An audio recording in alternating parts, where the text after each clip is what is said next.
Olá, no Escola Viva desta semana vamos falar sobre financiamento estudantil. Vamos entender como funcionam o ProUni e o FIES, quem tem direito a estes benefícios e como estas políticas têm estimulado a expansão do ensino superior em todo o país. Eu sou Anete Carvalho e o Escola Viva desta semana está no ar. O projeto realmente é fantástico, possibilita, abre portas, traz pessoas para a faculdade que não teriam condições de estar aqui. Em todo o Brasil, mais de 1 milhão de estudantes estão no ensino superior graças às políticas de financiamento. Em Alagoas, o número de matrículas nas faculdades privadas cresceu entre jovens com mais de 17 anos de 4% para 10% entre 2004 e 2012. E esta expansão também é reflexo dos incentivos do governo federal ao ensino superior. E quem conversa comigo neste primeiro bloco sobre estas políticas é o doutor em Educação, Elcio Versosa. Professor, há diferenças entre o ProUni e o FIES? Há uma diferença fundamental. Na verdade, o FIES é uma espécie de continuidade do antigo crédito educativo. Foi uma transformação que foi feita, mas no fundamental ela manteve, a política que redefiniu manteve um foco no pagamento, porque se o aluno não paga de imediato, ele faz um financiamento e paga depois. O governo hoje já flexibilizou, os alunos que fazem licenciatura, por exemplo, em medicina, eles podem pagar com trabalho, mas eles pagam, não é fundo perdido. A grande novidade é o ProUni, porque o ProUni ele pode garantir ao estudante na escola privada 100% da sua formação. E, aliás, tem um programa auxiliar, que é a Bolsa Permanência, porque os alunos do ProUni que tiverem uma jornada escolar com mais de 6 horas, por exemplo, estudante de medicina, ele ainda pode ter uma bolsa para não se evadir, entendendo que gratuidade não é só não pagar. Muitas vezes a gratuidade exige um amparo para evitar que o sujeito se evada e, portanto, perca inclusive parte significativa da bolsa se ele se evade no meio ou já perto do final do curso. Passou o prazo de 1 ano e 8 meses, você não conseguiu pagar, né? Aí você tem essa forma de pagamento também, prestar serviços às comunidades. O governo ele arca com as despesas financeiramente da instituição em termos de custo, mas despesas com transporte, alimentação ou coisas que não sejam necessárias para permanecer no curso fica por conta do aluno. Quais são os critérios adotados pelo MEC para a concessão destes benefícios? Quem é que pode ter acesso ao ProUni e ao FIES? O FIES, o critério é o sujeito ter alguém que garanta junto com ele, um fiador, e ele depois paga. Já o ProUni não. O ProUni, o aluno tem que ter passado pelo Enem, tem que ter uma média de corte e, a partir daí, ele se inscreve no outro sistema novo, que eu acho muito, muito rico, que é o SISU, que é um sistema de inscrição para vestibulares, e aí ele é alocado nas instituições de acordo com as vagas que as instituições privadas disponibilizam e, em contrapartida, o governo dando isenção de imposto. Ter renda familiar bruta de até 20 salários mínimos, ter um comprometimento de renda per capita em relação ao valor da mensalidade escolar superior a 20%, estar matriculado em um curso de graduação não gratuito, ofertado por uma instituição de ensino aderente ao FIES. Essa questão burocrática é um pouco difícil pelo fato de envolver seu nome, seus dados pessoais, né? Não só o seu, no caso eu como estudante, mas tem que ter os dados da minha mãe, os dados dos meus pais. Então, é difícil por essa parte. O estudante, quando ele consegue essa bolsa, né, o ProUni ou o FIES, ele deve ter também um bom rendimento ao longo de todo o curso? Tem que provar que mereceu esse incentivo? O FIES não seria bem o caso, mas no caso do ProUni, o aluno tem, inclusive, limites de reprovação. Ele não tem, vamos dizer assim, a exigência de um desempenho mínimo estabelecido, mas ele não pode ser reprovado por mais de uma vez, porque senão ele tem a sua bolsa repassada, vamos dizer assim. Quais cursos podem ser financiados pelo FIES? Eu posso dizer, professor, que há um maior incentivo para quem deseja fazer uma graduação ligada ao magistério? Há, inclusive, no ProUni também há algumas vantagens, porque as políticas estão interligadas, então o interesse do governo de atender a formação de professores, inclusive trouxe um outro programa que eu acho que é importante, embora não seja de bolsa, mas é a ampliação da Escola Federal, que é o Universidade Aberta. Posso entender que os alunos que conseguem entrar numa faculdade pelo ProUni ou pelo FIES têm mesmo um rendimento melhor do que os que entram pelas vias normais, digamos assim? Quais são as críticas que existem nesse momento em relação a estes programas? Olha, eu não posso afirmar sobre o FIES, porque eu não tenho dados, mas sobre o ProUni, até porque eu trabalho na faculdade que tem um número significativo de alunos do ProUni, o que a gente observa é que, na média, esses alunos têm tido um desempenho melhor, até porque eles sabem que tem que se manter com esse desempenho. Eles não podem se desperiodizar, eles não podem alongar muito o seu curso. Para a gente concluir, eu posso entender que o ProUni, principalmente, ele incentivou, ele deu um gás maior na expansão, no acesso dos alunos, dos estudantes alagoanos às faculdades. Isso foi muito importante para as nossas instituições privadas, por exemplo? Foi fundamental e fundamental para o pessoal de baixa renda, porque, por exemplo, Alagoas tem uma média de 10 mil vagas ociosas na rede privada. E essas vagas foram... o governo conseguiu, num prazo de 6 anos, colocar 1 milhão de estudantes, um pouco mais, na universidade pelo ProUni, eu diria sem desembolsar um tostão. Evidentemente que há a renúncia do imposto de renda das instituições, mas foi uma ampliação de imediato a um custo praticamente desprezível se considerarmos que esse dinheiro não foi retirado dos caixas. O projeto realmente é fantástico, possibilita, abre portas, traz pessoas para a faculdade que não teriam condições de estar aqui. Ele chegou num momento oportuno, dando a possibilidade do meu filho cursar a faculdade e ter um diploma de ensino superior. Professor Elcio, muito obrigada por sua presença, né, e pela colaboração no programa desta semana. No próximo bloco, vamos saber qual é o impacto econômico destas políticas para estudantes e instituições de ensino em Alagoas. Não saia daí, o Escola Viva volta já já. A expectativa é que em 2013 nós chegamos à marca de 500 mil contratos ano.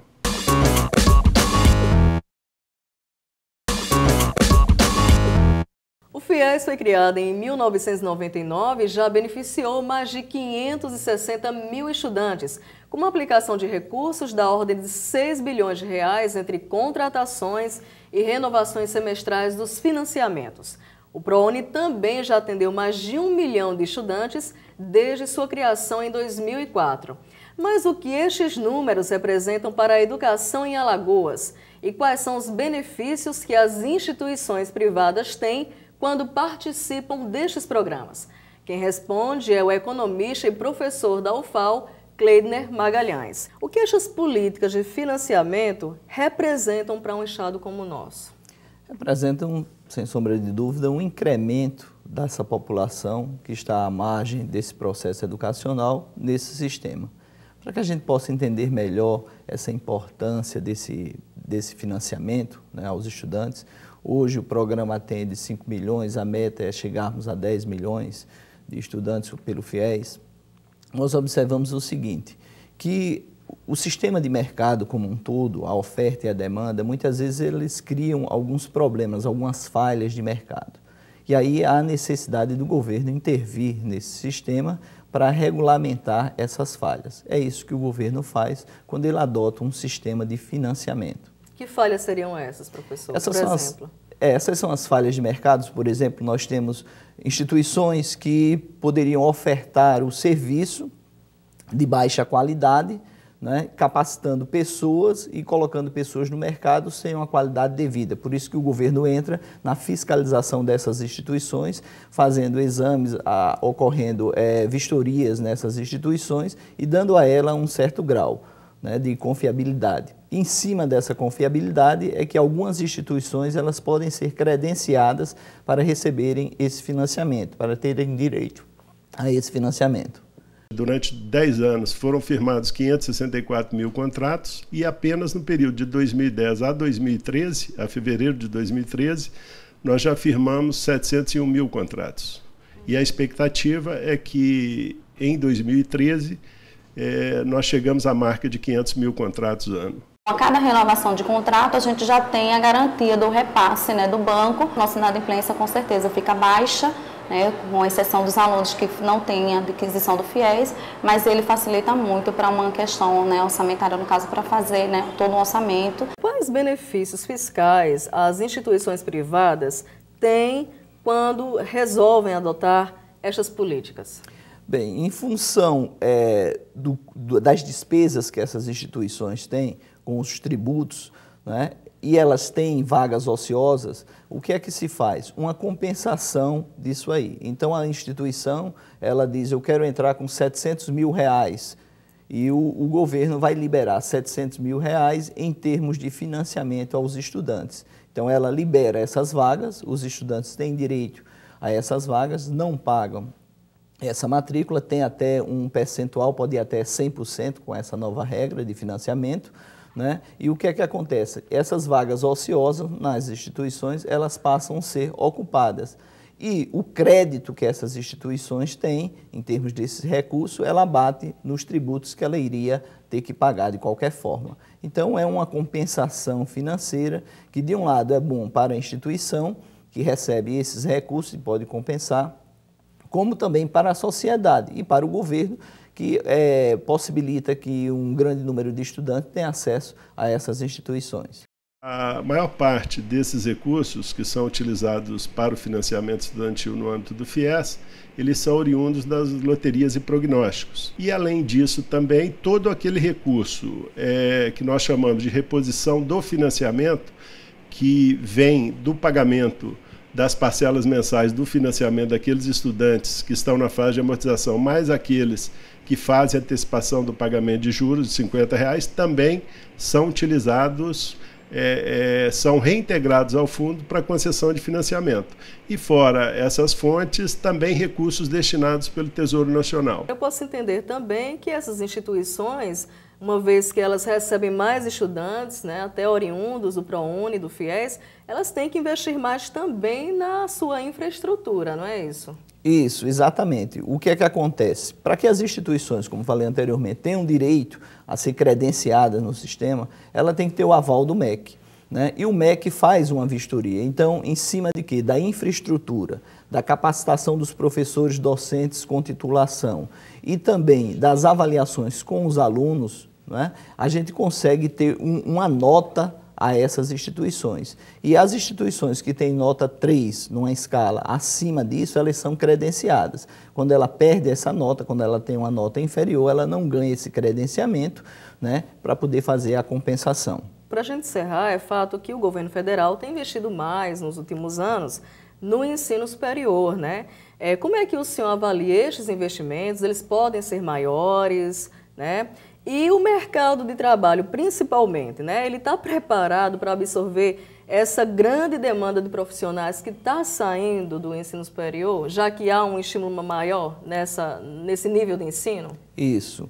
As estatísticas indicam que quanto maior o nível de instrução, de educação, maior o rendimento, né? Para você ter uma ideia, a cada ano de estudo, você tem um acréscimo em média de 15% no seu rendimento.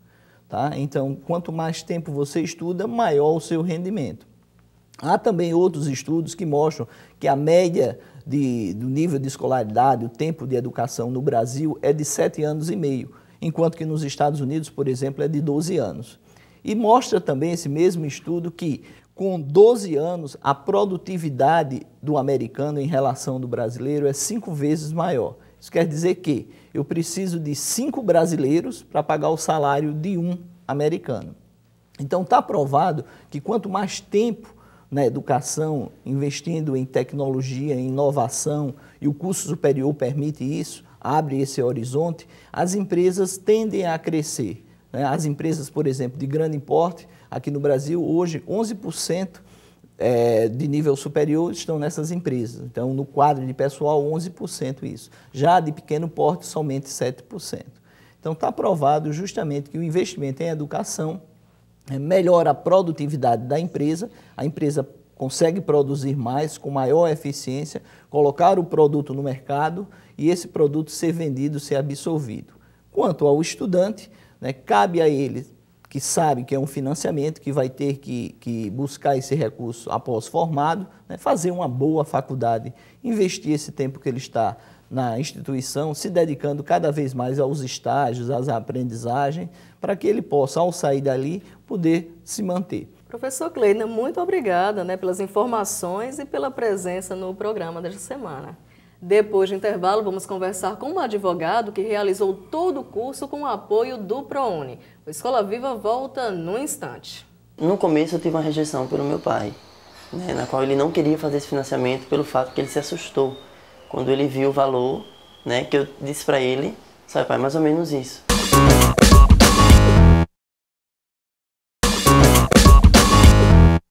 As políticas de financiamento estudantil representam para milhares de estudantes carentes a chance de conquistar um diploma de nível superior e uma vida melhor. Neste bloco, vamos conversar com o estudante de enfermagem Leandro Machado. Ele conseguiu ingressar numa faculdade particular graças ao apoio do FIES. O FIES foi a alternativa que você encontrou para realizar o seu sonho de ter um curso superior? Na verdade, foi porque eu fui pesquisar algumas instituições particulares que iriam aceitar o FIES. Aí eu fiz a minha inscrição, entrei com a média do Enem, e consegui ingressar. Hoje eu estou no terceiro período da faculdade de enfermagem. Você considera esse processo de seleção, para o FIES no caso, muito burocrático? Porque essa é uma reclamação geral, da maioria dos estudantes que tenta o FIES. Não, no meu caso foi bem simples. Eu procurei a coordenação da instituição, eles me orientaram. Eu não tive nenhum tipo de protocolo, nenhuma burocracia, só as documentações que eles exigem para a gente fazer a inscrição, tanto bancária quanto na própria instituição, na questão da tesouraria. E até o dia de hoje, todos os editamentos que eu fiz, que já foi o terceiro, eu não tive nenhum tipo de problema. Entra no site do CIS-FIES, faz o seu cadastro, logo após leva a documentação para a faculdade, aí a faculdade faz a aferição, ela verifica se os dados estão corretos, para poder encaminhar para a Caixa. Hoje as inscrições são feitas em fluxo contínuo, na internet, por meio da página do FNDE, em www.fnde.gov.br. Ele acessa essa página, acessa o menu financiamentos e aí inicia o processo de inscrição. Nesse processo de seleção adotado pelo MEC, o que é que, na sua opinião, ainda pode melhorar para facilitar o acesso mesmo, Leandro, ao FIES? Mudou agora a questão de financiador. O financiamento, eles agora estão pedindo alguém que se responsabilize por esse financiamento e hoje os estudantes estão tendo essa dificuldade em encontrar alguém que se responsabilize por esse contrato, uma vez que se a gente procura a questão do FIES é justamente por causa do problema financeiro. A gente vê que hoje as instituições que são particulares, querendo ou não, as mensalidades são bem caras. No meu caso, ela é bem elevada. Por isso que eu pedi a questão dos 100%. Não que eu vou terminar com os 100%. Eu espero que daqui para o término do curso eu reduza na questão de pelo menos 50%. No começo eu tive uma rejeição pelo meu pai, na qual ele não queria fazer esse financiamento pelo fato que ele se assustou quando ele viu o valor, que eu disse para ele, sabe pai, mais ou menos isso. A gente vai pagar quando terminar esse valor, que era uns 30 mil mais ou menos. E ele disse, não meu filho, a gente não vai fazer esse financiamento porque é muito caro. Aí foi quando depois ele foi conversar com o meu tio, e o meu tio explicou para ele como seria esse financiamento e a forma de pagamento. As condições são bastante favoráveis, o juro é de 3,4% ao ano, o período de amortização é de 3 vezes aquele tempo que ele passa estudando mais 12 meses, e depois de formado ele tem 1 ano e 8 meses para começar a pagar o financiamento. E durante esse período que ele está estudando, ele paga uma parcela trimestral de apenas R$50. De onde vem esse apoio para a compra de livros, que eu imagino que sejam caros, porque você faz enfermagem, transporte, alimentação, já que o FIES, pelo que eu sei, financia só o pagamento das mensalidades, não é isso? Na realidade, eu tenho utilizado muito a biblioteca. Né? Por isso que o FIES para mim foi bom, porque eu não preciso trabalhar agora, né? Já que o curso de enfermagem ele pede um tempo maior, geralmente eu na faculdade à tarde e à noite. Né? Realmente, eu hoje gasto um pouco mais. Eu digo a você que seria até metade da mensalidade do curso. Né? Metade da mensalidade do curso. Atualmente eu não tenho comprado livros, porque ainda não está sendo exigido. Mas os que eu tenho utilizado é basicamente da biblioteca, né, da instituição. Então a faculdade te ajuda nesse sentido, né? Isso. Te proporciona esses livros e algum apoio didático para que você continue no curso. Isso. Agora, Leandro, para quem cursa medicina e algumas licenciaturas, a dívida com o FIES pode ser excluída, né, caso esses profissionais consigam atuar na rede pública depois de formados. Você concorda com essa política do MEC? Sim, até porque a gente teria que pagar 2 anos depois o nosso financiamento. Né? E por que não juntar, geralmente digo, o útil ao agradável? Né? Eu posso trabalhar, né, para o governo, né, e ao mesmo tempo, em outro horário, trabalhar para o meu autossustento. Né? Até porque hoje, tanto medicina quanto a enfermagem são 6 horas, né, diárias, ou seja, são 20 horas, né, se não me engano, semanais. Então, dá.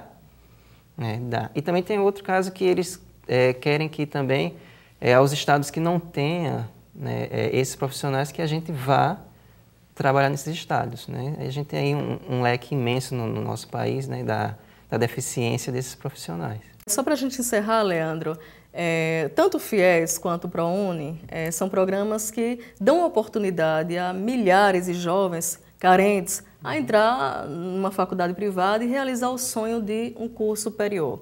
No seu caso, por você ser bolsista do FIES no curso de enfermagem, você sofreu algum tipo de preconceito, ou de professor, ou de colega, por ser bolsista? Quando eu fui procurar as instituições, eu procurei ver qual seria o tratamento da instituição com esse tipo de aluno. Pelo menos a instituição que eu estudo, né, a gente tem acesso não só à coordenação, quanto à diretoria geral. Né? Até hoje, o dia de hoje, nem eu e nenhum dos meus colegas que tem realmente o FIES sofreu nenhum tipo de preconceito. Eu estudo numa sala em que tem eu e mais 2 colegas que são bolsistas, e eu não sinto da turma esse preconceito. Não diminui você, mas na verdade enaltece.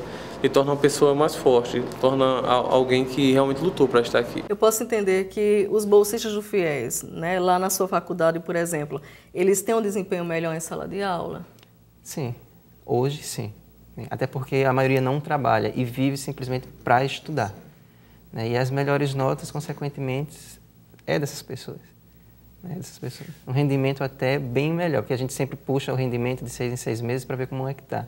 Aí quando a gente vai comparar entre os bolsistas e os que não são bolsistas, na questão do FIES, as notas são melhores. Né? Até porque a gente fala assim, nenhum vai para a segunda chamada, nenhum vai para a reavaliação, a gente sempre tem passado, né, com excelentes notas. Leandro, muito obrigada por sua participação no Escola Viva desta semana. O Escola Viva desta semana vai ficando por aqui. Muito obrigada por sua companhia e até o nosso próximo encontro.